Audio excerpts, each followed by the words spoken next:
কেন আল্লাহর ওলি খাজা মঈনুদ্দিন হুজুর তিনি তো হিন্দের জমিনে আসবেন, এটা কোনো ঠিক ছিল না।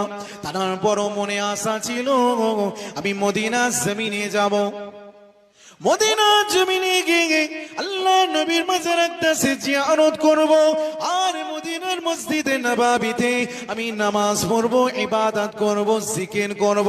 সারাটা জিন্দেগি আমার বড় স্বপ্ন আমি মদিনার জমিনে কাটিয়ে দেব। কিন্তু না, আল্লাহ নবী একদিন ফজরের নামাজের পর আল্লাহর ওলি খাজা মঈনুদ্দিন হুজুরকে রুহানি ভাবে বলছেন, ও মঈনুদ্দিন তুমি যাও হিন্দের জমিনে, যাও তুমি ওখানে ইসলামের খেদমত করো এবং হিন্দের জমিনে গিয়ে আজমির নামক জায়গায় তোমার আস্তানা তৈরি করো।